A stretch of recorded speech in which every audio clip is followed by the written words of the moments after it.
저는 오늘 그 대회를 맡은 덕성여자대학교 인문과학연구소 지역문화연구센터장을 맡고 있는 정효근이라고 합니다. 사학과에 있다고 있습니다.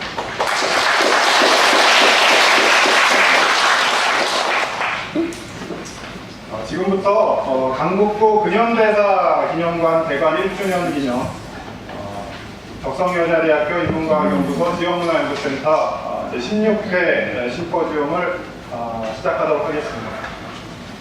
먼저 국민의례를 하도록 하겠습니다. 모두 자리에 일어나셔서 감상해 주시기 민주에 대하여 정례.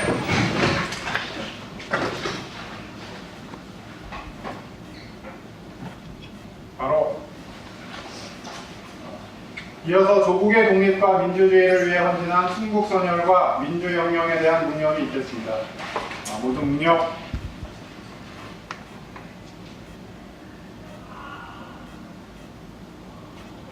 바로 사실 오늘 굉장히 덕성여자대학교는 뜻깊은 날입니다. 우리 덕성여자대학교 설립자이신 3.124 전쟁에서 서거하신 지 62주기가 되는 겁니다.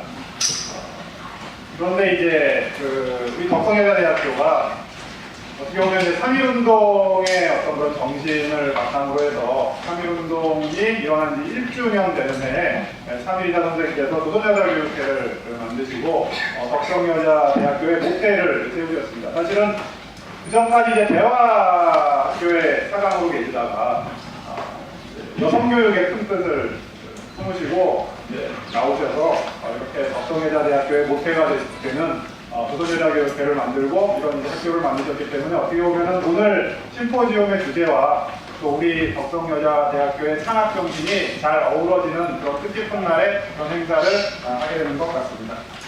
그럼 오늘 심포지움을 참관하고 격려하기 위해서 참석해주신 내외빈 여러분들을 소개하도록 하겠습니다. 먼저 덕성여자대학교 이원복 총장님 박수로 보내주십시오. 두 번째로 강북구청장님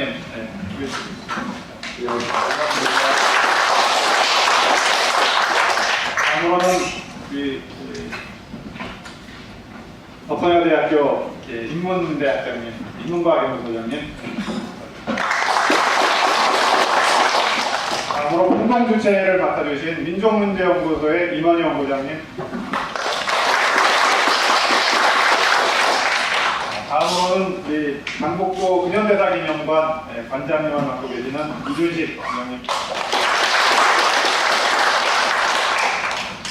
바쁘신데 이렇게 참석해 주셔서 감사의 말씀드리고요. 다음은 덕성여자대학교 이원복 총장님께서 환영의 말씀을 드리도록 하겠습니다. 박수로 맞이해 주시기 바랍니다. 벌써 근현대사 기념관이 개관한 지가 1년이 됐군요. 정말 감회가스럽고 축하드립니다. 내외 귀빈 여러분 반갑습니다. 실록이 깃든 아름다운 캠퍼스에서 기록으로 보는 3.1혁명이라는 뜻깊은 주제로 심포지움을 개최하게 되어 진심으로 기쁘고 감사하게 생각합니다. 특별히 이번 심포지움을 주최해 주신 우리 덕성여자대학교 인문과학연구소, 지역문화연구센터와 사단법인 민족문제연구소, 그리고 바쁜 일정에도 자리를 빛내주신 우리 박겸수 강북구청장님께 감사의 말씀을 드립니다. 또한 발표와 토론을 위해서 우리 대학을 찾아주신 윤경로 한성대학교 전 총장님을 비롯한 전문가 여러분 진심으로 환영합니다. 오늘 심포지움은 근현대사 기념관 개관 1주년을 기념해서 마련되었습니다. 근현대사 기념관이 위치한 북한산 자락은 3.1혁명의 발원지인 봉황각, 순국선열들의 묘역, 국립 4.19 묘지가 자리잡은 독립정신과 민주주의의 성지입니다. 이번 심포지엄이 우리 지역의 자랑스러운 역사를 새롭게 조명하고 전파하는 풍성한 학문의 향이 되기를 기대합니다. 특히 대한민국 헌법정신의 요체인 자유평등 민주의 이념이 순국 선열대 독립운동에 있음을 기억하며 우리 사회가 나아가야 할 방향을 모색할 수 있게 되기를 바랍니다. 심포지엄 준비를 위해 노고를 아끼지 않으신 많은 분들께 다시 한번 깊이 감사드립니다. 이 자리에 참석하신 여러분 모두의 행복과 건승을 진심으로 기원합니다. 감사합니다. 다음은 주최 측을 대표해서 덕성여대 인문과학연구소장님이신 박혜영 인문과학대학장님과 미동문대연구소 임원영 원장님의 인사 말씀을 듣도록 하겠습니다. 먼저 박혜영 원장님께서 먼저 말씀해 주시기 바랍니다. 박수로 맞아주세요. 안녕하십니까. 정효근 센터장님이 조금 아까 말씀해 주신 것처럼 오늘 아침에는 차미리사 여사님의 추도식이 있었습니다. 차미리사 여사님이 조선 말기에 태어나셔서 일제강점기를 거치면서 나라가 위기에 처하고 그리고 여성의 삶이 너무나 힘겨울 때 첫째 여사님은 나라의 독립을 위해서 애쓰셨고 둘째 여성의 독립적이고 자립적인 삶을 위해서 일생을 바치셨습니다. 그래서 오늘 아침 여사님의 묘소에서는 여성 해방 운동의 선구자이시고 그리고 여성 교육의 개척자이신 여사님의 정신을 다시 한번 가슴 깊이 새겨보았습니다. 그리고 이어서 오늘 오후 이 자리에서 우리 지역문화센터장님 정효근 선생님의 노고와 그리고 민족문제연구소 소장님의 노고 아래 기록으로 보는 3.1 혁명이라는 주제로 심포지움을 열게 되어서 다시 한번 차미리사 여사님의 독립운동가이신 정신을 되새기게 돼서 너무나 뜻깊은 자리가 아닐 수가 없습니다. 이 자리를 마련하기 위해서 애써주신 민족문제연구소 관계자분들 그리고 센터장이신 정효근 교수님 그리고 발표와 토론을 위해서 와주신 모든 교수님들, 연구자님들 그리고 전문가님들 그리고 뒤에서 노고를 아끼지 않으신 모든 분들께 그리고 여기 참석해 주신 학생분들과 내외 귀빈 여러분들께 너무나 감사드립니다. 감사합니다. 네, 말씀드렸습니다. 다음으로는 임원영 원장님의 말씀을 듣도록 하겠습니다. 박수를 많이 해주시기 바랍니다. 여러분 다 감사드립니다. 매년 벌써 작년 때 뵙고 1년 만에 또 뵙게 돼서 총장님 반갑습니다. 그리고 이렇게 항상 좋은 자리에 해주셨는데 마침 오늘 또 저도 이 학교 들어오다가 참미사관을 보면서 여기 이렇게 특별관이 있다는 걸 오늘 오면서 처음 보고 잠깐 생각했는데 와서 또 그 얘기를 들으니까 새삼 감기무량합니다. 이런 날 이런 계절에 또 한국 전체가 새로운 시대를 접어드는 이럴 때 특히 3.1 혁명에 대한 이런 심포지움을 갖게 되어서 오늘 이 자리가 형식적인 심포지움이 아니고 여기 오신 여러분들 중에는 굉장히 관심이 계신 몇몇 분들도 계시고 학생들도 강제동원 된 건 아닌지 모르지만은 그래도 들어오셨으니까 이것이 강제동원이 아니라 갔더니만은 정말 들을 게 있더라 이런 자리가 되길 바라고 여러 협조해 주신 분들 하도 일일이 다 인사를 다 드렸기 때문에 저는 세상 반복하지는 않겠습니다. 이래서 저희들은 주최하는 민족문제연구소 입장에서는 이 자리가 좀 더 빛나는 자리가 되길 바라고 한 가지만 제가 좀 미리 말씀을 좀 드리고 싶은 것은 총장님이나 박형준 구청장님이나 특히 좀 유념해 주셨으면 싶은 것은 내후년이면은 3.1 혁명이 이제 100주년이 된다는 건 우리가 다 알고 있고 지금 제가 알기로도 정부와 서울시와 각 지방자치단체장들이 다 거기에 대해서 대비를 하고 있는 것 같아요. 저희들 연구소에서도 이미 그 100주년을 어떻게 맞을 것이냐에 대해서 굉장히 많은 토론하고 있습니다. 이래서 바라건대 그때는 이 덕성여대에서 그야말로 그 모든 학술 심포지움 중에서 가장 우수한 학술 심포지움이 여기에서 이루어진다는 것, 근현대사, 근현대 역사관에서 이루어진다는 것, 이걸 한번 보여주는 계기가 되기 위해서 좀 준비해 줬으면 좋겠습니다. 제 생각 같아서는 동아시아 3국, 그 중국, 일본, 한국 그 학자들이 다 모이는 중국은 5.4운동, 그 3.1운동이 5.4운동에 끼친 영향, 물론 연구도 그동안에 많은 논문이 있습니다만은 그런 거.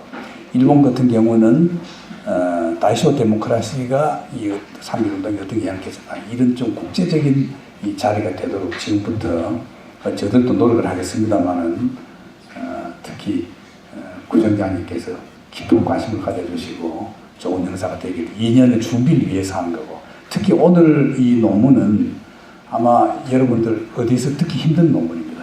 굉장히 이 구체적인 3.1 혁명 그 여러 사건을 객관적으로는 많이들 하죠. 대개 학술 신고지 가면은 다 연구하고 발표했던 것을 그냥 또 개관하고 재탕 삼탕 해가지고 장관 후보되면 항상 재탕 삼탕 했다고 걸리는 게 보통 심포지엄인데 오늘은 걸릴 게 하나도 없어요.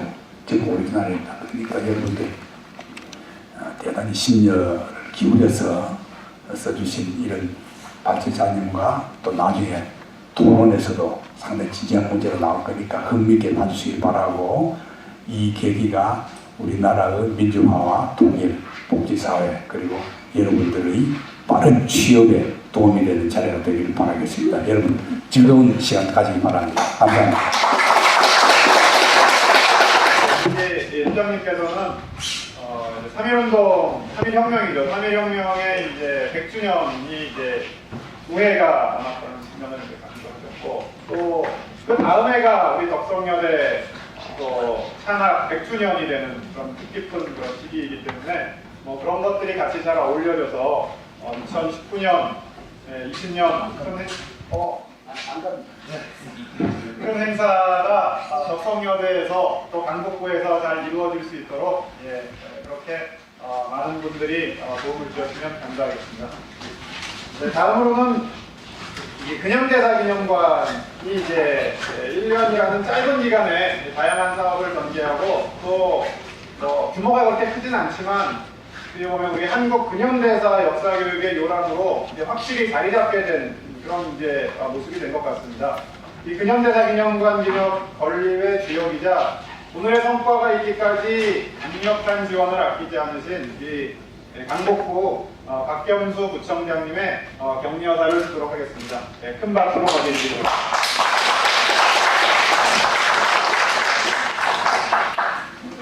네, 강북구청장 박겸수입니다. 네, 근데 여기 오신 분들은 모두가 복 받으신 분들입니다. 왜냐하면 이런 토론은 정말로 귀한 토론입니다. 끝까지 다 같이 함께 하셨으면 좋겠다 이런 말씀을 드립니다. 이 장소를 덕성여대에서 빌려주신 우리 이원복 총장님, 그리고 근현대사 기념관을 통째로 아주 우리 대한민국의 역사 문제를 가지고 현실적으로 풀어나갈 수 있는 그런 열정을 가지신 우리 임원영 소장님, 또 이준식 관장님을 비롯한 모든 분들께 감사의 말씀을 드립니다. 오늘은 3.1혁명을 가지고 이렇게 말씀드립니다만 저 뒤에 계시는 제가 지금 방금 인사드리고 온 분이 손배기 선생이 기거했던 그 봉안각을 지금 지키고 있는 천도교 의창 수도원 원장님 박충남 원장님이십니다. 그래서 3.1운동 하면 특별히 남다른 관심을 가지고 계십니다. 한번 박충남 원장님. 네, 일어나셔서 그냥 조용히 공부만 하고 계실 일이 아니라 드러내놓고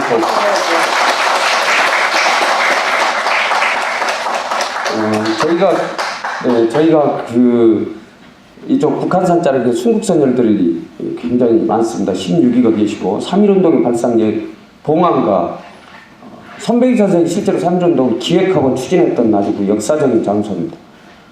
또 국립4.19 민주묘지가 있습니다. 그래서 이와 같은 내용들을 쭉 아울러서 보니까 동학혁명부터 4.19까지 치열하게 나라를 위해서 열정을 바치신 순국선열 애국지사들의 고장이 바로 이 북한산 자락, 삼각산 자락에 모여 있습니다. 그래서 이 민족문제연구소와 덕성여대대학교가 같이 앞으로 역사 문제를 같이 공유를 해보자 하는 뜻에서 작년부터 시작됐습니다만 매우 의미가 있다, 저는 이렇게 생각합니다. 근현대사 기념관과 국립4.19 민주묘지 그리고 그 안에 있는 기념관 그리고 3.1운동의 발상지 봉안관 여기에 스탬프를 3개를 받으면 박수를 치고 다시 저희들이 건강 프로그램으로 심폐소생술을 가르치는 곳이 있습니다.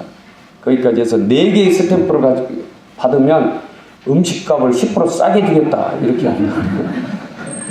6월 중순부터 할 겁니다.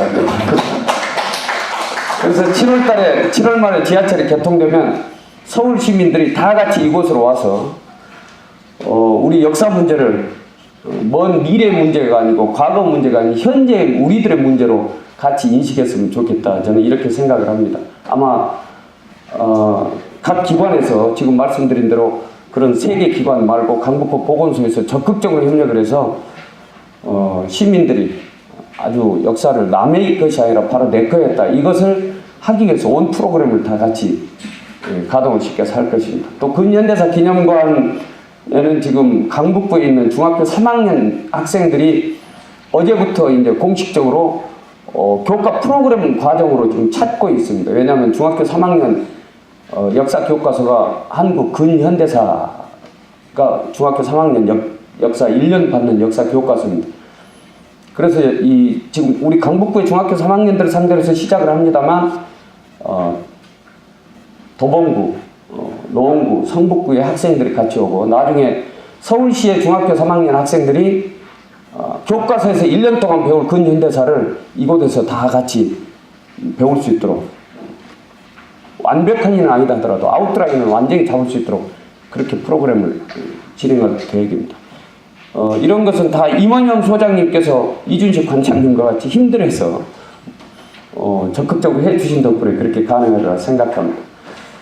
역사는 과거입니다만 제가 볼 때는 현재 살아있는 게 바로 역사가 아닌가. 그리고 미래를 만들어가는 게 바로 역사다. 저는 이렇게 생각해서 오늘 이와 같은 심포지엄이 굉장히 의미가 있다 생각하고 근현대사 기념관에서 일주일에 목요일날 2시에 계속 주제가 달리해서 앞으로 역사 토론회, 역사 강의가 있을 예정입니다.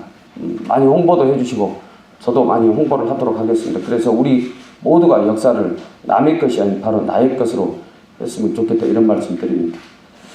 네, 시진핑 주석이 트럼프 대통령 만나러 가서 미국에 가서 두 분이 얘기를 나눴습니다.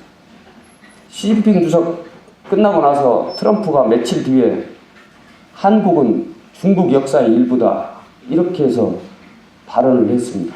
무슨 얘기를 오갔는지 궁금합니다만 충격적인 발언이 아닐 수 없습니다.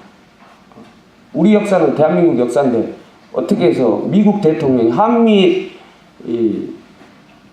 상호방위조약을 맺는 동맹국의 대통령이 한국 역사가 한국이 중국 역사의 일부다 이렇게 얘기를 할 수가 있겠는가.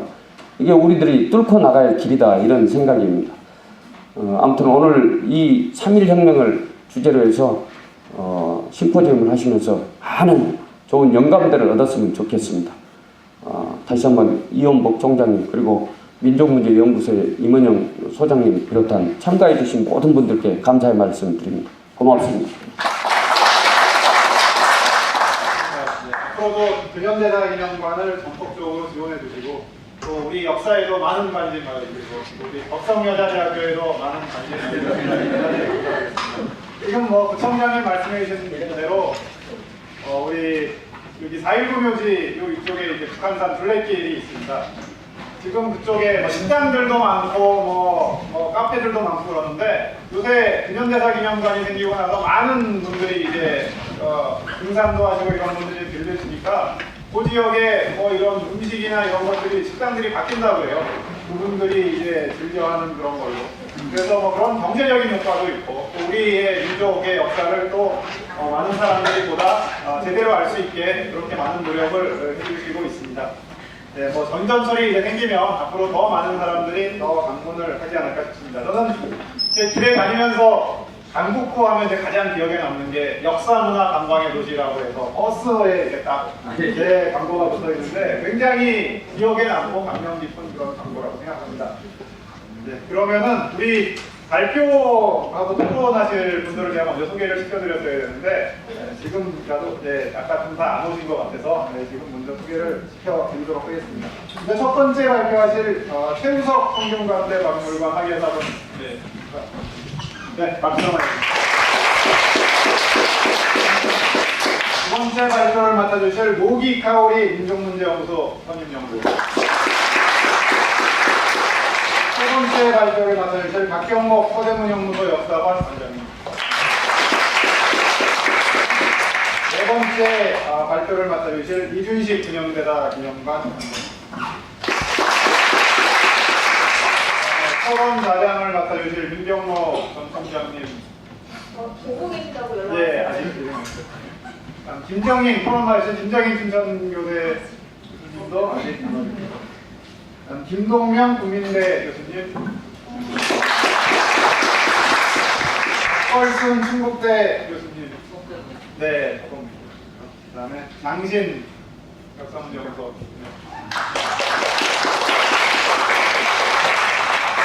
그러면 잠시 휴식을 갖고요. 지금이 2시 23분이니까 10분 후에 2시 35분부터 본 발표를 시작하도록 하겠습니다.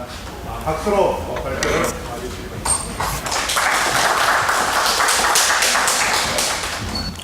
예, 안녕하십니까. 저는 성균관대학교 박물관에서 학예연구사로 일하고 있는 최우석이라고 합니다. 오늘 민족문제연구소와 덕성여대에서 주최하는 이 학술대회에 제가 이런 주제로 발표하게 된 거에 대해서 대단히 감사드립니다. 특히나 제가 이번에 연구 분석을 했던 함흥지방법원 검사의 기소자료 같은 경우는 민족문제연구소에서 소장하고 있고 2010년에 3.1운동 91주년을 기념해서 최초로 공개했던 자료입니다. 아직까지 이 자료는 연구 목적으로 활용된 바 없이 다만 간략한 기사 수준으로만 소개되었던 자료여서 제가 이 자료를 처음으로 분석해 볼 수 있는 기회를 얻었다는 데 대해서 정말 다시 한번 감사드립니다. 이 조선총독부 함흥지방법원 소속의 이시카와 노부시게 검사가 작성했던 자료인데요. 사실 이렇게 새로운 자료가 공개되는 것은 거의 10년 만이었습니다. 2000년대를 전후해서 3.1운동 시기에 경문자료가 2개의 경문자료가 공개된 바가 있었고 그게 또 상당하게 3.1운동을 새롭게 인식하는 데 영향을 줬었는데요. 3.1운동 연구사에서는 기본적으로 자료가 새롭게 공개되는 것 자체가 새로운 연구사를 추동시켰었습니다.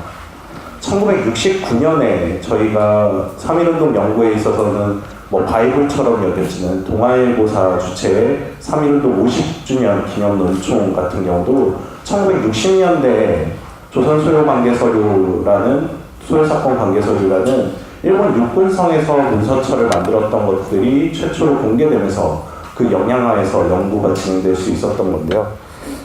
그리고 또 1970년대에는 판결문 자료들이 새롭게 공개되면서 그 연구가 또 한 번 진전된 경우가 있었습니다. 그렇기 때문에 이번 자료가 이제 학계에 더욱더 광범위하게 소개되고 민족문제연구소에서 이것을 이제 공개적으로 활용할 수 있게 제시하는 과정에 나아가면서 또 한 번 3.1운동에 대한 새로운 인식을 추동할 수 있지 않을까라고 기대하고 있습니다. 그런 기대를 특히나 불러일으키는 지점은 두 가지가 있는데요. 일단 함흥지방법원의 이시카와 검사 기소자료는 예전에 3.1운동 연구에서 특히 소외되었던 지역이었던 한경도 지방과 관련된 자료라는 점입니다.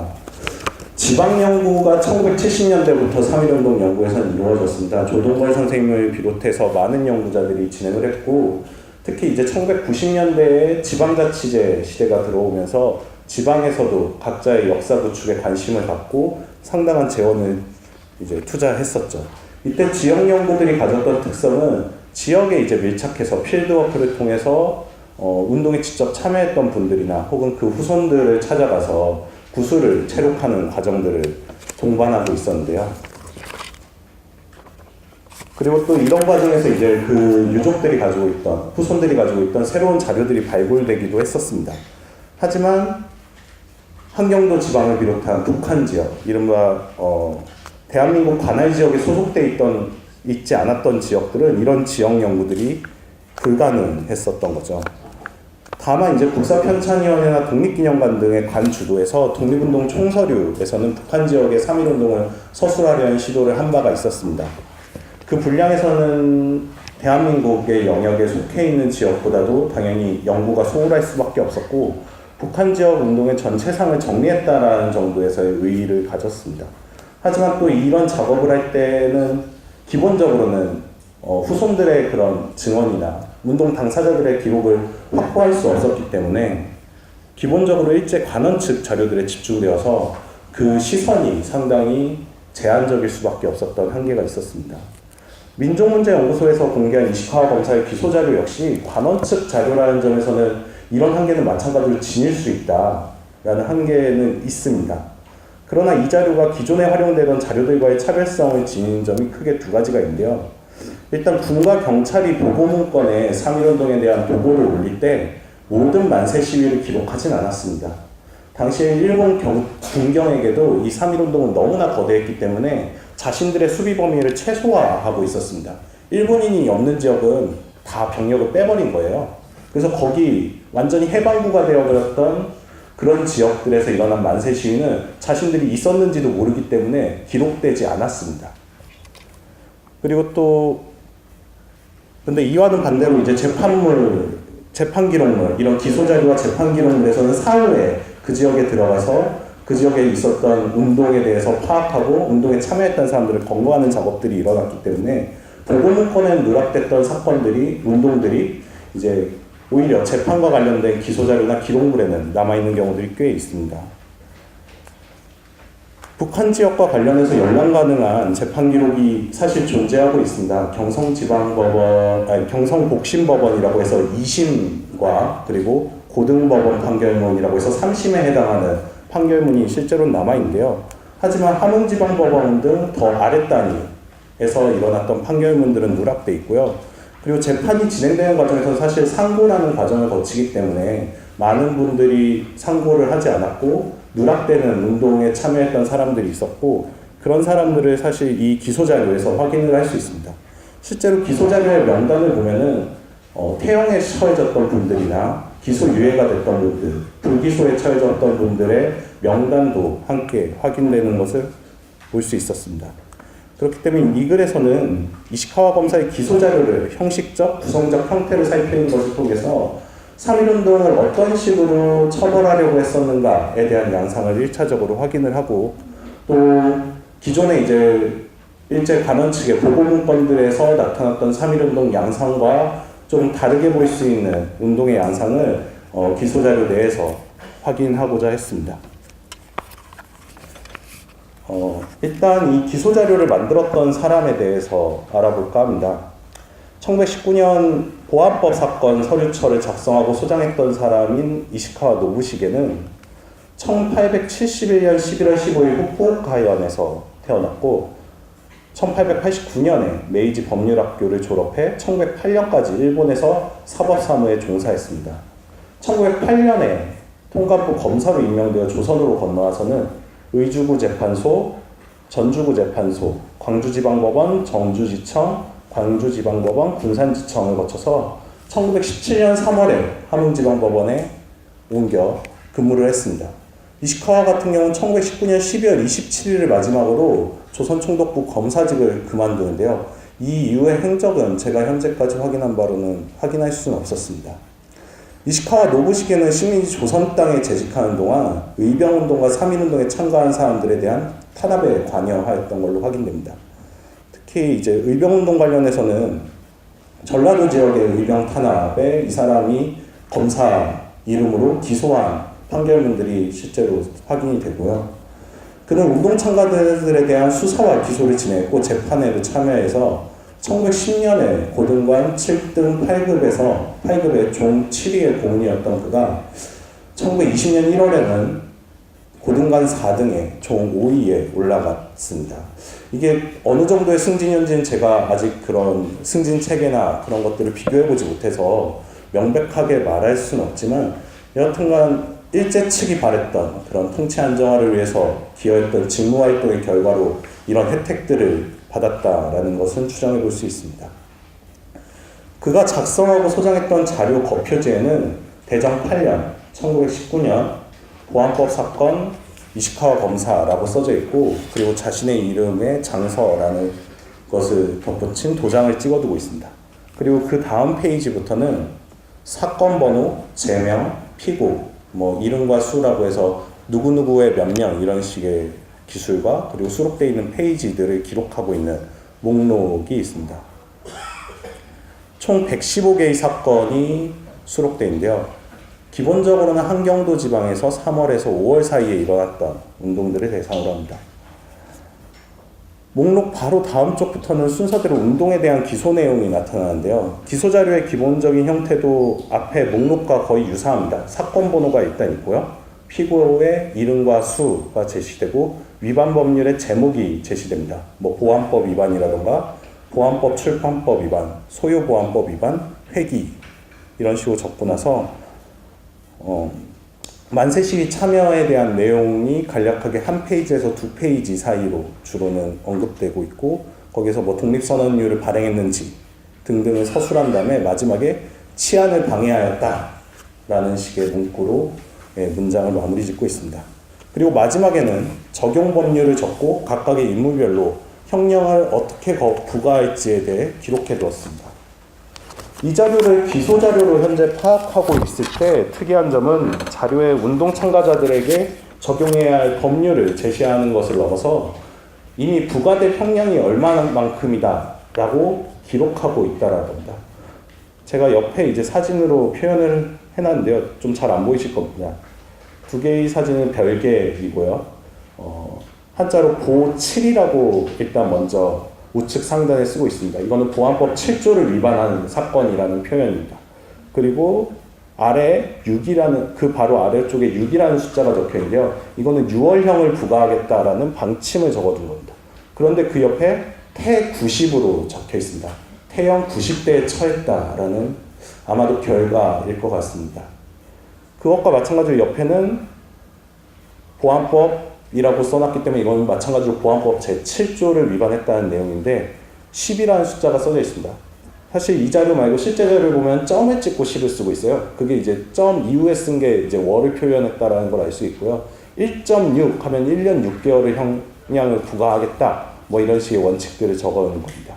그리고 10월로 나중에 한자로 다시 쓰고 있기 때문에 숫자로 쓴 것과 이 한자로 쓴 게 대부분은 일치하는데, 제가 이제 오른쪽에서 보여준 자료처럼 부과하려고 했던 형량인지 아닌지 정확하게 파악 안 되는 숫자가 두 개가 서로 불일치하게 나타나는 경우들도 있습니다. 이 수치가 구형과 판결 결과를 적고 있는 것인지 아니면 기소 단계에서 형량에 대한 의견 진술이 미리 이루어진 것인지에 대해서 사실 파악하기는 힘듭니다. 이 부분에 대해서는 현재 남아있는 판결문들과의 비교 검토가 아마 향후에 더 필요할 것 같고요. 목록과 제목에 적혀있는 기소된 총 인원은 550명에 달합니다. 하지만 실제 기소자료에 등장하는 인물들은 550명보다도 훨씬 많습니다. 기소 유예 혹은 불기소 처분 등을 받아 기소되지 않은 사람들이 분량이 많이 기술된 사건들에서는 그 이름과 행적들이 확인됩니다. 기소자료에서는 550명과 그 외의 인물들의 행적과 운동에 대한 역할을 규명하는 데 초점을 맞추고 있었습니다. 그렇기 때문에 운동 참가 정도에 따라서 기소 여부와 형량을 결정하는 것이 목표였다라는 것을 알 수 있습니다. 이러한 목표를 관철하기 위해서 위에 언급된 기본적인 형태 외에도 다양한 표와 내용들을 첨부한 기소자료들이 존재합니다. 사건마다 표의 형태가 다르기 때문에 제가 여기서 어떻게 예시로 보여드리기가 좀 힘든데요. 가장 보편적으로 사용했던 표의 모습은 이름을 적고 나이를 짓고 직업을 적고 운동 참가 내용을 서술합니다. 그런데 이 기본 서술보다도 더 중요한 거는 이 이름과 참가 내용 위아래로 메모들이 더 적혀 있는 거예요.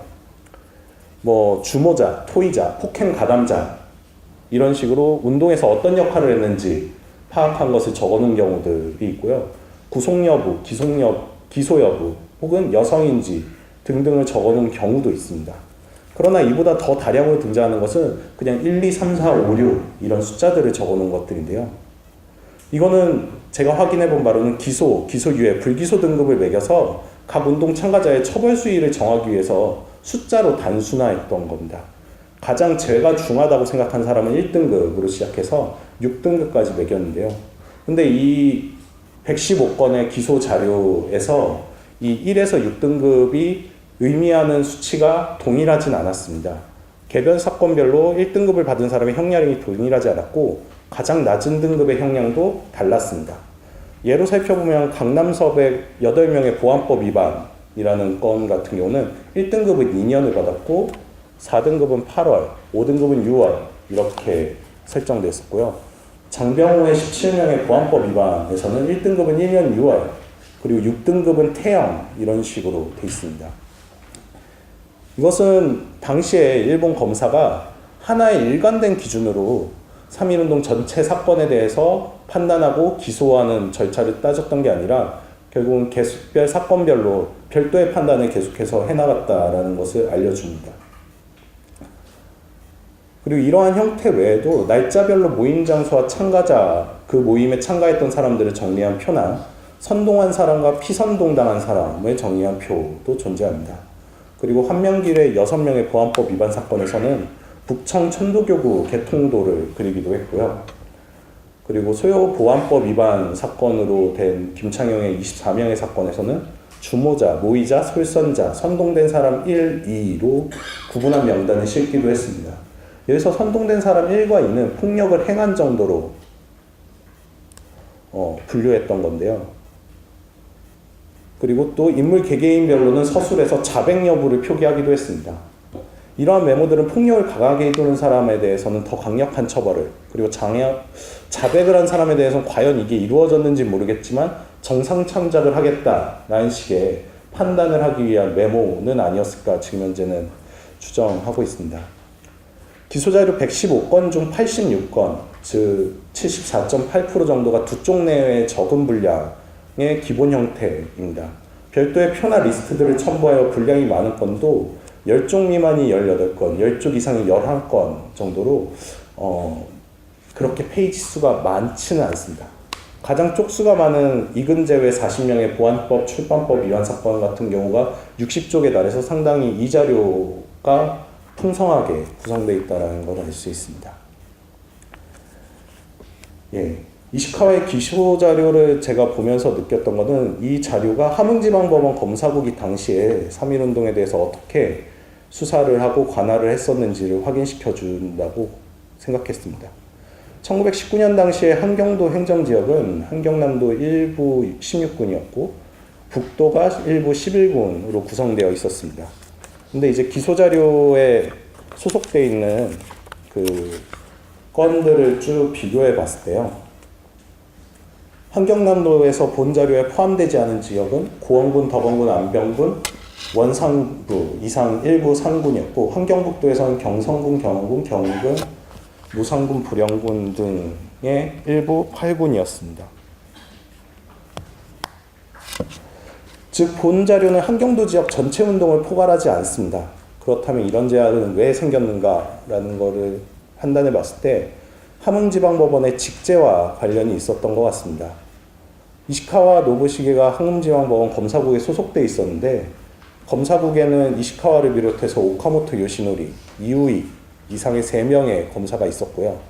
그리고 함흥지방법원은 본원을 제외하고도 8개의 지청과 3개의 출장소로 구성되어 있었는데 원산지청과 청진지청에는 검사분국을 따로 두고 가와자와 즈치야라는 검사 각각 1명씩이 근무하고 있었습니다. 이시카와 노부시게가 관할한 지역을 지도로 살펴보면 함흥지역을 중심으로 하고 있고 원산부를 중심으로 한 지역은 원산진청에서 관할했으며 청진부를 중심으로 한 곳은 청진지청에서 관할했을 것이다 라는 것을 추론해 볼 수 있습니다.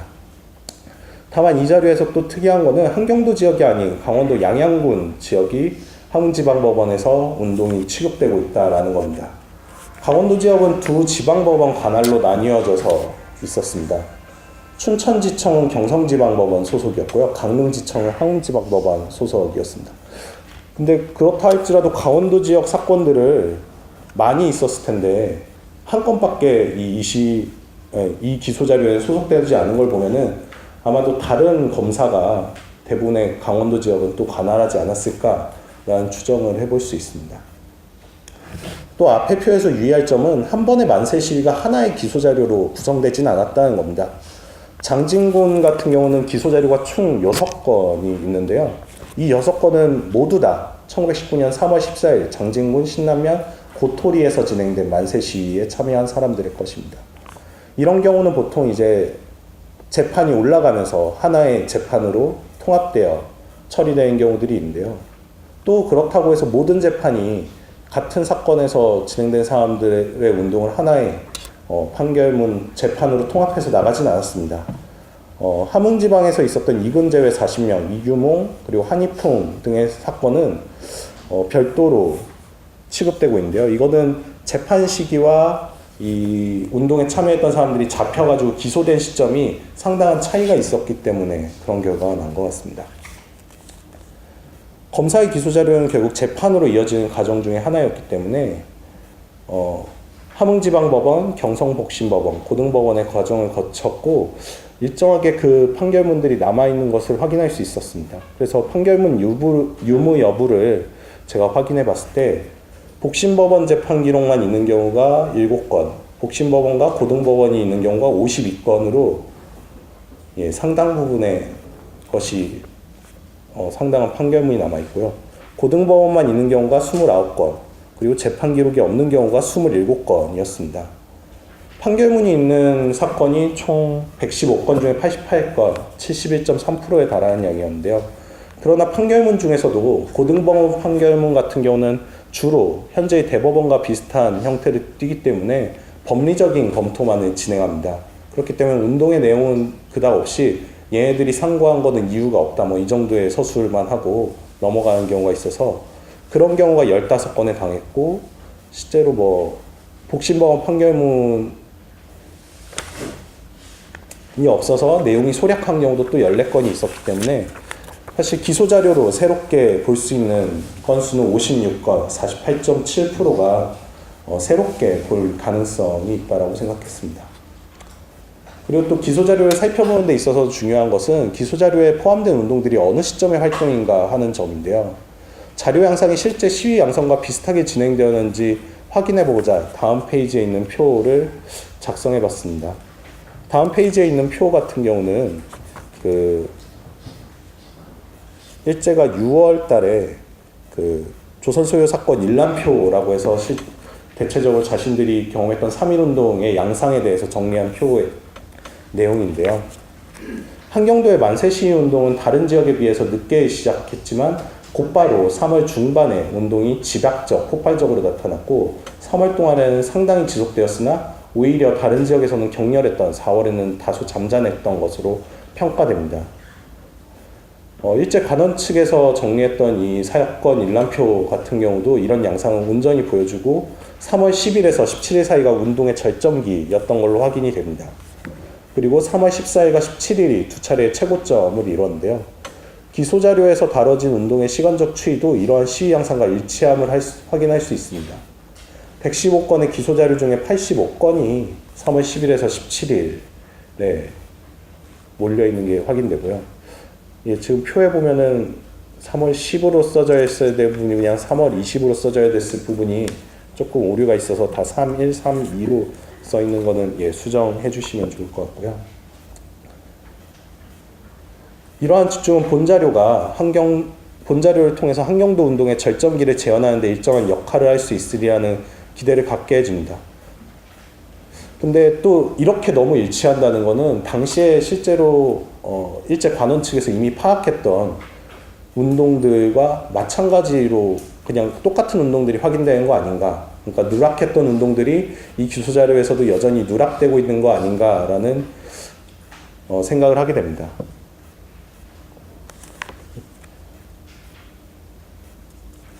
이제 여기서 다만 주목할 것은 4월 10일 만세 시위운동과 관련해서는 기소자료에는 있지만 일람표에는 어떤 운동도 없었다라고 기록되고 있습니다. 사실 이제 기소 일람표를 작성할 때 당시에 헌병과 경찰관이 소재하지 않았던 지역의 것은 기재하지 않는다. 그리고 50명 이내의 인원이 단순히 만세를 외친 것도 계산하지 않는다. 이런 식으로 원칙을 정했었습니다. 그렇기 때문에 이 4월 10일의 운동은 당시 일본인들이 보기에는 이거 별로 우리에게 위협적이지 않아라고 판단했던 운동이지만 사실 이 기소자료를 통해서 새롭게 볼 수 있는 부분일 거라고 생각합니다. 본고에서는 일단 이 115건의 기소 자료의 내용을 전체적으로 분석하기보다는 그 판결문에서 누락돼 있고 그리고 또 그 내용이 풍부한 것으로서 제가 예로서 지금 찾아본 게 함경북도 지역의 첫 번째 시위였던 성진군 만세 시위와 마지막 시위인 명천군 만세 시위만으로 좀 범위를 제한해서 만세 시위 양상을 살펴보고자 했습니다. 3월 10일에 성진군의 만세 시위는 함경북도에서는 최초의 만세 시위로 주목받았습니다. 성진군 같은 경우는 함경남도랑 맞닿아 있기 때문에 이곳을 시작으로 함경북도 각지로 육로와 해로를 통해서 만세 시위가 전파되었다라고 보고 있습니다. 성진군 만세 시위에서 경찰 보고 문건과 그리고 선교사 로버트 그리어슨의 수기 그리고 운동 참가자였던 김상필의 회고 등이 주로 이용됐었는데요. 이를 통해서 성진군 만세 시위는 그리어슨 목사의 후원과 옥정교회 목사 강학린 주도로 이루어졌다는 사실이 현재까지 밝혀져 있습니다. 3월 10일의 운동 같은 경우는 사실 일제 측도 일찍부터 인지하고 있었고 성진군 교회 앞으로 독립선언서가 들어왔다라는 사실에 경계까지 하고 있었습니다. 그리고 3월 10일과 11일에 기독교도들을 중심으로 강력한 만세 시위가 진행된 것을 수습하면서 그리어슨 목사가 관여했다는 사실도 인지하면서 그를 조사하고 형사소추에 붙일 계획까지도 실제로 진행했던 게 기존 연구를 통해서도 확인된 바입니다. 그러나 현재 민족문제연구소에서 소장하고 있는 기소자료에서는 피고 목록에서 그리어슨 목사는 없습니다. 그리고 기소자료 내용에서도 강학림 목사와 김영배, 서재영 등의 인물들이 만세 시위를 준비했다고 적시하고 있습니다. 그리어슨 목사 사택에서 한 번 모임을 가졌다라는 것은 기소자료에도 마찬가지로 나타나지만 일제 관원 측에서는 계속 매일 그리어슨 목사 사택에서 모임을 가졌다는 것과는 분명한 차이를 두고 있습니다. 그 이유는 아주 불명확하지만 실제 그리어슨 목사가 선진군 만세 시위에 개입했고 장소를 제공해 주었던 사실들이 있었음에도 그 사실관계가 이 기소자료에서 도리어 축소, 노락되고 있는 것을 알 수 있습니다. 이거는 선교사의 3.1운동 관여 문제로 평양의 선교사 무우리가 재판에 회부되었던 것과는 조금 다른 양상이었던 거여서 향후의 성진군 만세 시위의 처리 과정에 대해서는 좀 더 고민해 볼 필요가 있습니다. 또 반대로 이 기소자료를 통해서 성진군 만세 시위를 더욱 풍부하게 이해할 수 있는 측면도 있었습니다. 성진군 만세 시위는 3월 10일에서 15일까지 동시다발적으로 이루어졌는데요. 이 관계들이 어떤 거였는지에 대해서는 기존 연구에서는 명확하게 밝혀지지 않았습니다. 근데 류은상의 일명의 소요보안법 위반 사건과 유명식의 보안법 출판법 위반에서는 묘목상이었던 류은상이 3월 10일 성진군 만세 시위에 참여하고 이때 습득했던 독립신문 제2호를 가지고 11일에 성진군 학동명 방동으로 가서 방동부장인 허채, 면석인 유명식 등과 이제 합세해서 만세 시위를 진행했던 것을 확인할 수 있습니다.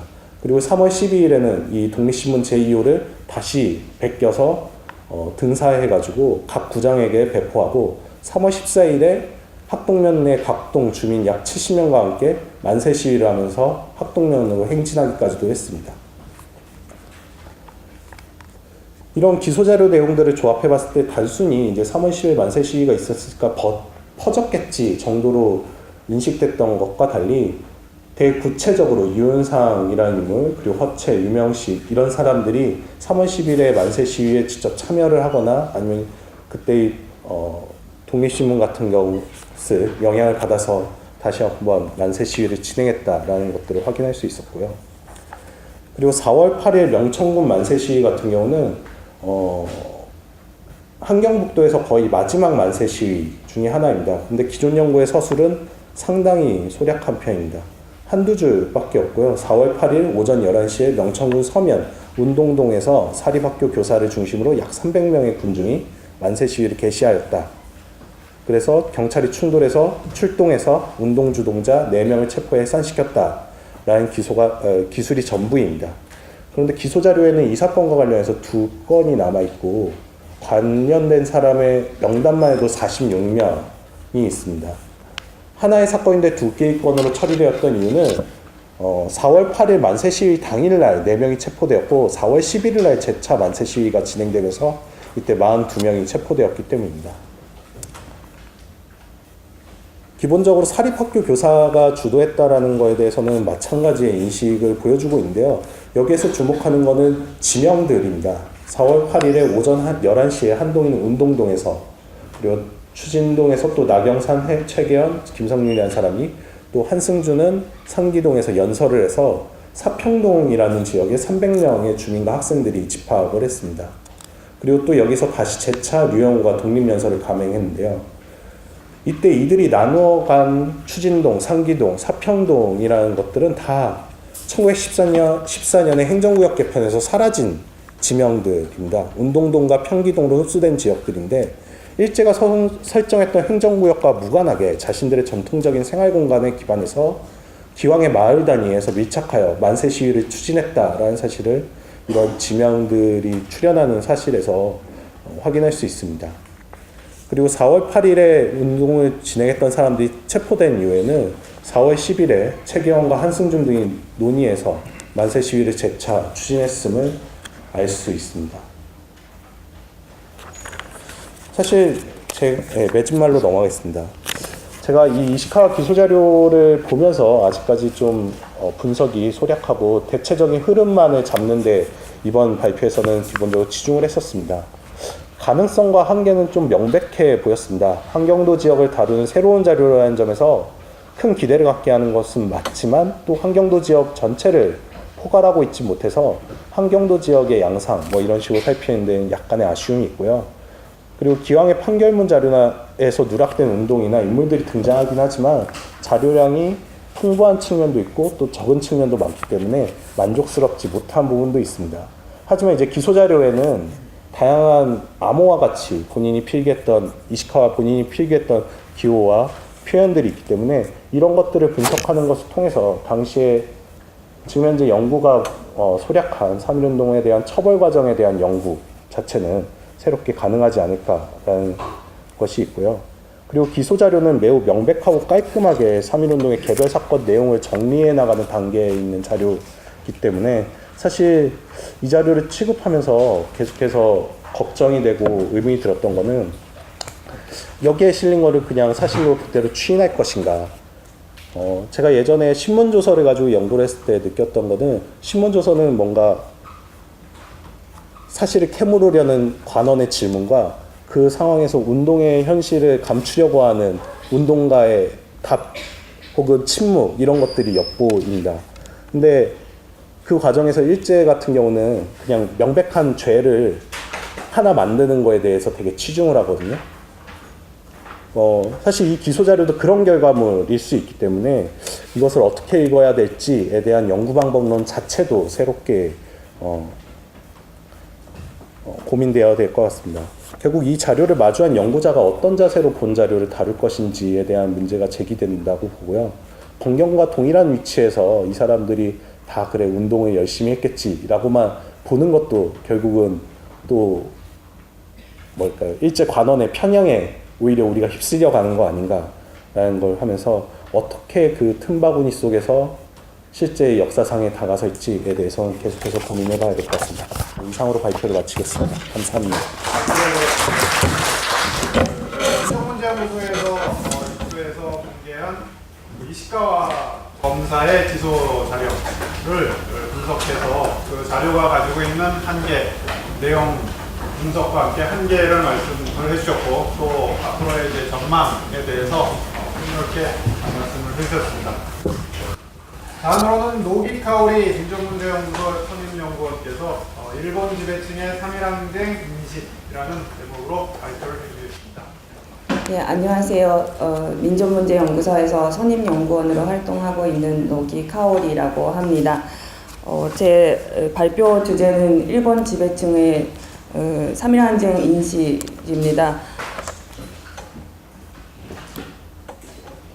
네, 사실 이제 일본 지배층이라고 하면 일본 지식인들 그리고 뭐 언론인들, 경제인들 그리고 또 이제 조선에서 거주했던 일본인들도 포함해서 넓은 의미에서 이제 일본 지배층이라고 할 수 있겠습니다만 이 발표에서는 일본 정부 군무대신급 인물들과 조선 총독부 수뇌부들, 조선군 사령관이나 뭐 교무총장도 포함해서 그들이 남긴 일기라든지 편지라든지 의견서 또 회고록이나 신문 기사 같은 기타 이 반증 자료를 통해서 그들이 이제 3.1 항쟁을 어떻게 받아들였는지 그 인식과 대응을 살펴봄으로써 3.1 항쟁이 일제 지배층에게 미친 영향 그리고 그들이 3.1 항쟁이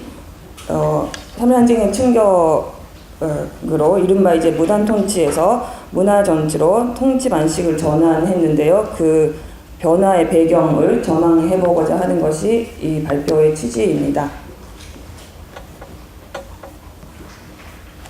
네, 그러면 먼저 이 일본 지배층이 3.1 항쟁에 대해서 어떤 이제 충격을 받았는지에 대해서 보겠습니다. 사실 일제가 최초로 3.1 항쟁을 인지한 때는 3월 1일 새벽이었습니다. 그때 헌병대 사령관 겸 경무총장 호지마 소지로에게 독립선언서가 입수되었는데요.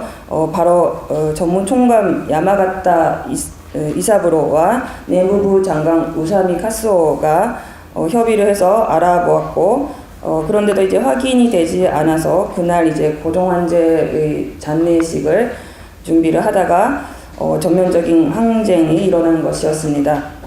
그래서 이제 총독부에서는 굉장히 당황을 했고 총독 하세가와 요시미치와 야마가타는 진압 방법에 대해서 논의를 하고 곧바로 유고를 발표했고 또 조선군 사령관 무스노미야 타로는 육군 대신 타나카 기치에게 전보를 보냈습니다. 그런데 이제 당시 수상이었던 하라 타카시는 그 소식을 듣고 이 일기에 그날 기록을 했는데요. 그거를 보면 일견 담담하다고도 할 수 있는 반응을 보였습니다. 일본 정부 내에서도 총독부 수뇌부도 군반 수습할 수 있을 거라고 자만을 하고 처음에는 굉장히 낙관적으로 보았습니다.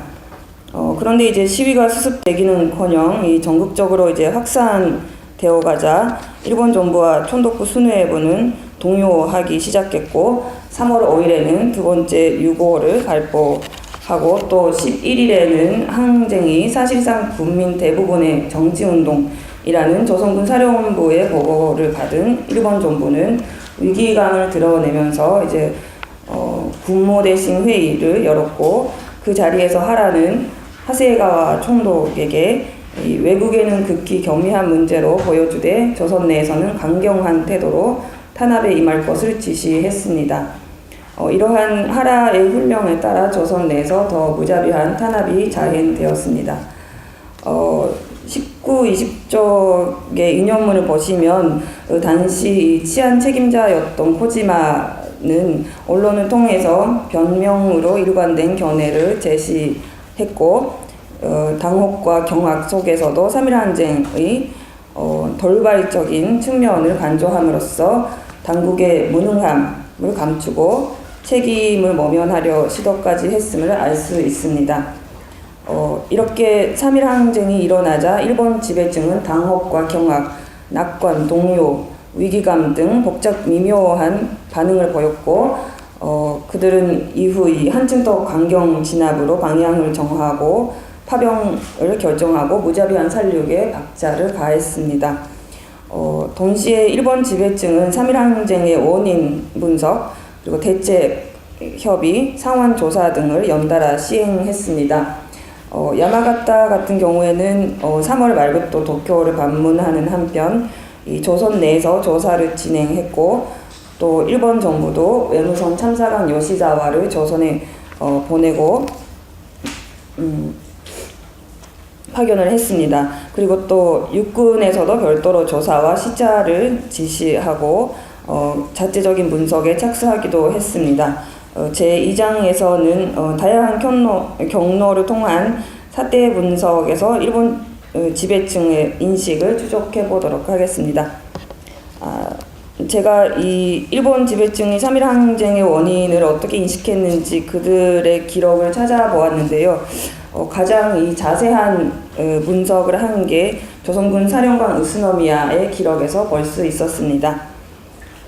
우스노미야는 원인을 단순히 이제 국제적인 영향에서만 찾는 것이 아니라 그 뿌리도 굉장히 깊고 넓고 내외 연락도 매우 잘 취하고 있고 그 계획도 조직적이며 방법도 굉장히 교묘하다는 그러한 진단까지 했었는데요. 이렇게까지 이제 자세한 분석은 탄압을 지휘했던 주역이었기에 가능했던 것이라고 할 수 있겠습니다. 그리고 여러 가지 기록을 보면 일본 정부와 천독부 수뇌부가 가장 큰 원인으로 간주한 것이 민족자결에 대한 오해였고 또 하라는 일부 인사가 시위운동을 한 것이며 일반 인민들은 이에 관여한 것이 아니다 라고 하면서 민족 분열 정책의 기반이 된 인식을 피력하기도 했는데요. 전무총관 야마가타와 사법부 장관 코쿠부 상가이도 대부분 선동되었다는 부하 내동론을 거론했습니다.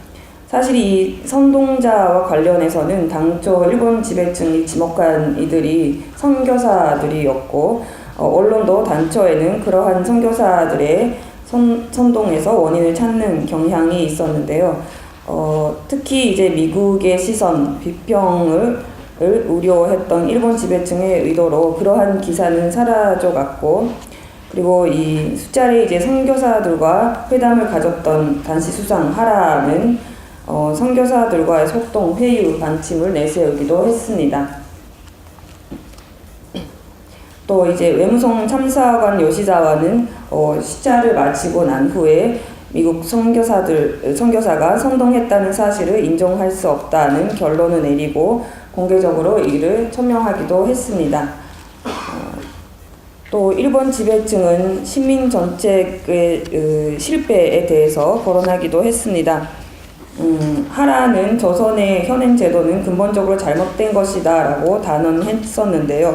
그 이유는 조선에 대한 일제의 식민 지배 체제는 대체로 구미각국의 여러 식민 정책을 참작해서 수립한 대만의 제도를 모방했기 때문이라는 것이었고, 조선과 일본은 거의 동일한 계통에 속하여 인종이나 역사도 거의 동일한데도 그러한 구미각국의 식민지 경영 사례를 모방했기 때문에 3.1 항쟁이 일어난 것도 수상하게 여길 것이 아니다는 견해를 제시했었습니다.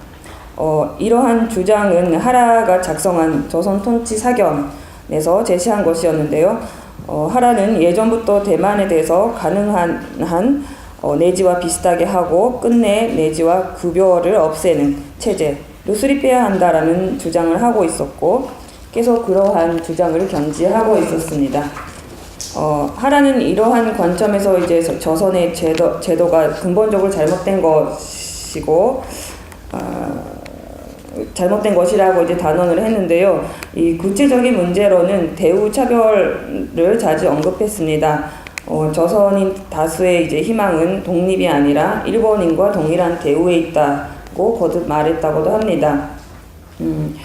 그렇게 하라가 조선인과 일본인 사이의 차별 대우 문제를 3.1 항쟁의 큰 원인으로 간주하고 조선인의 다수의 희망이 독립이 아니다라고 한 것은 매우 자의적인 것으로 보아야 할 것입니다. 일본 정부가 작성한 조선 통치의 반침이라는 기밀 문서가 있는데요. 이것은 조선의 독립을 허하지 않을 것이라는 구절로 시작되는 이 문서입니다. 이 문서를 보면 일본 정부가 3.1 항쟁으로 모든 계급을 통해 조선 독립을 희망한다고 파악하고 있었다는 것을 알 수 있고요. 또 이 문서가 하라의 생각과 동일한 것이었음을 알 수 있습니다. 다시 말하면 이제 하라가 조선인의 독립을 희망하는 것이 아니다라고 강변하면서 대우 문제로를 이제 주로 거론한 것은 하라의 오랜 시민 통치론에 기초한 것이기도 했습니다만 이 내외의 경미한 문제로 보여주려는 그러한 의도가 기본적으로 깔려 있었던 것이라고 이제 말씀드릴 수 있겠습니다. 한편 이제 헌정회 그 당시 야당이었던 헌정회 의원들과 4월 이후에 언론의 기조는 식민지 정책의 실패 그리고 무관 총독에 의한 압정, 무단 통치를 3.1 항쟁의 원인으로 파악했었습니다. 우사미 카스오는 6월 말부터 8월 중순까지 도쿄에 머물면서 이 3.1 항쟁의 진상에 대해서 이제 설명하고 다녔는데요. 그는 당국, 일본 정부와 그리고 민간 유지들, 일본인들이 이번 소요는 주로 병합 이래 총독 시정이 합당하지 못한 것에 기인한다고 믿고 있다라고 하면서 한탄했었습니다. 우사미도 그랬지만 정무총감 야마가타는 무관 총독과 헌병 경찰제 폐지를 예전부터 주장하고 있었고 야마가타는 그러한 문제 결함이 3.1 항쟁의 원인이 되었다고 보기는 했습니다만 원인을 이제 전적으로 이제 제도의 죄로 돌리는 것은 맞지 않다고 생각했었고 또 이제 일본인에 대한 불평이나 대우의 후박도 관련이 있을 수 있다는 등 말하기도 했는데요.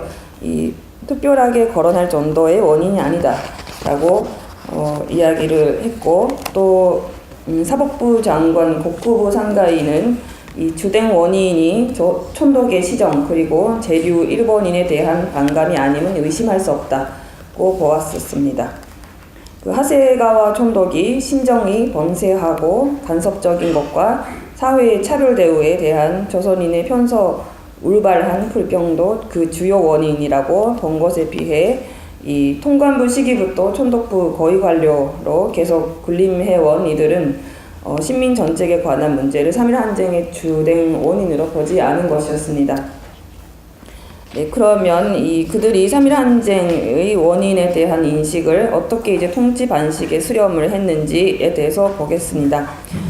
여기서는 하세가와와 하라가 작성한 통치 반침에 관한 의견서 내용과 총독 그리고 정무총감의 경질, 총독 문무관 병행제 문제에 대해서 살펴보도록 하겠습니다. 먼저 일본 지배층이 3.1 항쟁의 큰 원인으로 간주했던 오해와 관련해서 하세가와 총독이 작성한 소요 선우책 사견을 보면 하세가와는 무단 통치 아래서는 과도하게 언론 집회에 대한 억압을 해왔다면서 그 억압을 완화시킴으로써 그들이 품고 있는 사상을 알아내고 틀린 것은 풀고 잘못된 것은 인도해야 된다라고 주장을 했습니다. 다시 말하면 무단 통치 아래서는 신문이나 잡지 등을 통해서 조선인이 어떻게 무엇을 생각하고 있는지 그 사상과 이 동향을 파악하지 못했기 때문에 그 오해조차 풀지 못했고 그리고 3.1 항쟁을 미연에 막지 못했다는 그러한 인식에 근거한 대책을 내세운 것이었습니다. 한편 이제 문화 정치의 골자가 된 것으로 이제 평가되고 있는 하라의 조선 통치 사견을 보면 하라는 부하 내동론과 관련해서 현재 통치 아래서 행복과 안녕을 얻어 향상 발전하면 소수의 불량의 무리가 국민을 선동해서 부하 내동하는 자가 다소 있더라도 이 때문에 대국을 어지럽힐 우려는 없을 뿐더러 이 자신들의 병력, 부력은 이 조선에서 반란이 일어나더라도 진압하기 쉬울 것이라고 하면서 조선을 일본에 동화하는 반침으로 이 여러 제도를 쇄신할 필요가 있다라는 해법을 내놓았습니다. 또 하라는 선교사에 대해서는 그동안 교섭이 없었던 상태를 개선할 필요가 있다는 점, 그들의 오해를 없애기 위해 의사소통의 필요성을 강조하기도 했습니다. 그것은 이제 조선 거주 선교사가 선동함에 틀림없다라는 공식적인 그 발표와 다른 그러한 인식에 근거한 견해였습니다. 그렇게 하라는 억압과 회유로 이 독립의 도모, 부하내동, 선동을 없애겠다는 반침을 내세웠습니다. 또 이제 조선인의 요구가 독립이라는 것을 잘 알고 있었기 때문에 이 조선 자치에 대해서는 일축했었는데요. 하라는 조선 통치 사견에서도 같은 인식을 보이면서 일본식 지방 자치의 실행을 주장했습니다. 이러한 이제 일본의 제도를 그대로 이제 조선에 이식해야 한다는 하라의 견해의 원점은 그가 외국에 재료했던 경험과 이 일제의 조선 침략 과정과 깊은 관련이 있었던 것이기도 했습니다. 다음으로 이제 촌독 문무관 병해제로의 전환에 대해서 보겠습니다. 식민 정책의 실패를 3.1항쟁의 원인으로 본 일본 정부는 사태를 미연에 막지 못한 점을 문제 삼고 주로 하세가와를 촌독을 비난하고 질타하고 책임을 물었습니다. 또 테라우치 마사타케 같은 경우에는 이렇게 중대 사건을 미연에 막아내지 못하고 단연간 자신의 이제 선정을 이제 배신한 것은 무책임한 것이 아니냐며 격하게 질타를 하면서 자신이 확립한 무단 통치를 하세가와가 훼손시킨 것에 대해 분개하기도 했습니다. 또 하라는 이 문제는 국가에 대해 다양한 방면에 불이익을 빚었다고 질책하기도 했습니다. 하세가와에게 책임을 돌리는 그러한 경향은 총독부 관료들도 마찬가지였습니다. 이 전무총감 야마가타 같은 경우에는 하세가와를 굉장히 혹병을 했었습니다. 그러한 하세가와는 오로지 이제 미연에 막지 못한 점, 촌독으로서 식민 통치를 이렇게 제대로 수행하지 못한 점에 대해서 송구스러워하고 유감스러워했었습니다. 그렇게 해서 이제 하세가와는 하라에게 거취를 문의했었는데요. 하라는 그것을 보류시켰습니다. 이 상황에서 촌독 위치가 흔들리면 조선 정책에 장애가 생긴다는 판단 때문이었습니다. 하라는 그 장애에 대해서 더는 자세히 언급하지 않았습니다만 내각 소속 상훈국 총재였던 코다마 히데오는 구체적으로 이 이유를 거론했습니다. 코다마가 남긴 문서를 보면 이 코다마는 하세가와가 물러나게 되면 이 조선인이 그야말로 대승리 만세를 곧장할 것이며 큰일이라고 인식했음을 알 수 있습니다. 그래서 이제 거치문이 이 사직서죠. 이를 이제 하세가와에게 돌려주고 향후 대책부터 세우게 할 필요가 있다고 주장했었습니다. 이 코다마도 그렇습니다만 이제 이 테라우치 계열의 인물들은 이 촌독부 관제 개정에 대해서도 조선인으로 하여금 경멸의 생각을 더하게 하는 일이라면서 반대를 했었는데요. 그것과 이 같은 맥락으로 볼 수 있습니다. 이러한 의견은 또 이제 촌독부 고위 관료들 내에도 있던 것이었습니다. 그리고 이 코다마가 남긴 문서 가운데 식민 통치 반침에 관한 의견서도 있습니다. 그것을 보면 이제 병합 이후에 조선이 이제 발전했고 또 세계의 대세에 따라 개선해 나가야 되는데 그것은 이번 사변의 유무에 관계되지 않는 것이라면서 이제 반침의 전환을 3.1항쟁과 무관한 것으로 주장하고 있었습니다. 물론 이것은 이제 오히려 깊은 연관성의 이 방증이라고 할 수 있겠습니다. 그리고 이제 미연에 막지 못했다는 점에 대해서 총독뿐만 아니라 관료들 또한 이 비난을 받았었는데요. 일본 정부와 총독부 수뇌부 관료들은 주로 이제 하세가와의 실대, 이 무책, 실정을 비난하고 퇴진을 당연시했었습니다. 다만 이제 그냥 물러나게 되면 이제 총독부의 위신이 떨어지고 명실공히 조선인의 대승리로 돌아가기 때문에 그것을 이제 막기 위해 하세가와의 사임을 지연시킨 것이었습니다. 그리고 이러한 과정에서 전무총감 야마가타가 유독 이제 촌독과 교무총감부의 책임을 묻고 또 하급 관료들에게까지 그 책임을 돌리고 본인에게는 아무런 권한이 없었음을 강조했었는데요. 그것은 이제 야마가타 이사부로가 이 차기 총독 자리를 노리고 있었기 때문이었습니다. 3.1 항쟁 당시 일본에서 최고 원로였고 이 군벌의 상징이었던 야마가타 아리토모의 양아들인 야마가타 이사부로는 부통감 취임 이전부터 일제의 시민 통치에 깊숙이 관여했었고 촌독을 보좌하는 사실상 부촌독으로 9년 동안 군림했던 인물입니다. 그는 이 3.1 항쟁이 일어나기 전부터 이 총독 자리를 노리는 발언을 했었고 수상이었던 하라 타카시 또한 야마가타를 총독으로 하는 것이 당연하다고 생각했고 또 최고 원로였던 양아버지이기도 한 이 야마가타 아리토모 또한 승낙했었습니다. 그런데 이제 야마가타 이사부로는 자신의 야심이 관철될지 모르는 상황 속에 있었고 그러한 상황 속에서 일어난 3.1 항쟁을 이 자신의 입지를 넓힐 수 있는 기회로 삼으려고 했는데요. 이 한편으로 이제 하라에게도 또 다른 이제 야심이 있었습니다. 하라는 일관되게 이 무관 전임제 폐지와 문관 총독 실현을 표방했었고 수상이 된 후에도 총독부 관제 개정을 시도했었습니다.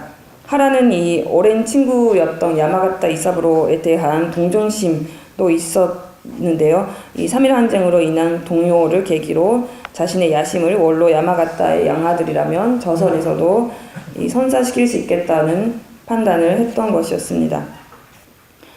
그런데 이제 3.1 항쟁 이후 그 원로 야마가타 아리토모는 양아들인 이사부로가 전무총감 자리에서 물러나야 한다고 보았고 이 총독 취임권에 대해서도 반대로 돌아섰습니다.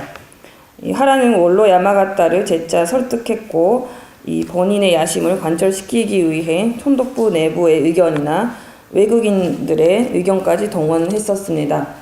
이 하라는 근본적으로 전무총감 야마가타 이사부로의 책임을 전혀 인식하지 못했던 것인데요. 이 결국 문관을 채용할 수 없는 상황이 되었고 그리고 군부 추천으로 육군 대신 타나카의 추천으로 군인 가운데 가장 문관다운 인물을 선택해서 하라와 같은 고향 출신인 그러니까 이 야마가타 아리토모 계열이 아닌 사이토 마코토를 총독으로 결정했습니다. 야마가타 이사부로는 계속 이제 끝까지 야심을 버리지 못했었는데요. 결국 이제 하세가와와 함께 견질되었습니다. 한편 이 일본 언론에서는 하라 본인에 대한 책임도 거론하고 있었고요. 이 여당 그랬지만 이제 여당인 정우회에서는 책임은 현 내각에 넘길 것이 아니다. 폭동은 정령 악정의 결과이다. 테라우치와 하세가와의 책임이다. 라고 했었고 또 하라의 입장도 마찬가지로 무책임이었습니다. 사이토와 미즈노 렌타로를 위한 선별회 자리에서 하라가 한 발언은 이러한 하라의 입장을 잘 보여주는 것입니다. 하라는 3.1 항쟁은 시민 통치의 진위를 이해하지 못한 이들의 오해로 인해 일어난 것이라고 재차 강조를 했고 본인의 이 책임은 통치 방식을 전환하는 데에 있다고 인식하고 있었고 그래서 이제 융화를 실현시키면 3.1 항쟁이 재현되지 않을 것이라는 게 이제 하라의 판단이었습니다. 네, 마지막으로 정리하겠습니다. 당혹과 경악, 낙관, 동요, 위기감 등 얽힌 충격을 받은 일본 정부와 총독부 수뇌부는 3.1 항쟁의 원인에 대해 본론적으로 이제 오해와 선동을 꼽았으며 이러한 인식에 근거해서 나온 통치 방침 전환이 문화 정치를 상징하는 억압과 회유였습니다. 한편 일본 지배층은 시민 정책의 실패에 대해서는 다양한 인식을 보이고 있었는데요.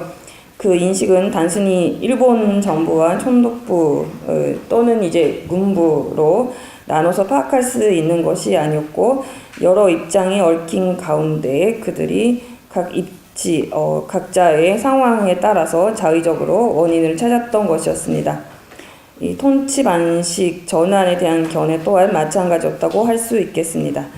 이 촌독 문무강 병인제로의 전환에는 3.1항쟁 이전부터 이어진 맥락도 있었습니다만 3.1항쟁의 충격으로 이제 새로운 군면이 생겨났고 그 과정에서 3.1항쟁을 기회로 삼으려는 의도도 생겼지만 그것이 관철되지는 않았습니다. 또 3.1항쟁에 대한 일본 지배층의 인식과 통치 방식의 전환 과정에서 그들은 어떻게든 이 3.1항쟁을 왜소화시키고 책임을 돌리려는 기만책으로 일관했고 또 3.1항쟁으로 동요한 사실과 패배를 들키지 않으려는 현실의 회피적 태도를 보였습니다. 이 하라는 동화와 오갑, 회유, 융화로 독립의 도모를 바로 저지할 수 있다고 보았지만 이 일본 정부는 8월 이후에도 위기감을 품고 있었고 그 이후에도 우려하지 않을 수 없다는 야마가타 아리토모의 발언에서도 알 수 있듯이 이 3.1항쟁은 일본 지배층을 지속적으로 이제 흔들었던 것이었습니다. 네, 이상으로 발표를 마치겠습니다. 감사합니다. 일본 지배층의 3.1항쟁 인식이라는 제목의 발표를 일본 지배층들이 당시에 어떻게 3.1 운동에 반응을 보였는지에 대해서 자세하게 알 수 있었던 그런 기회를 얻었습니다.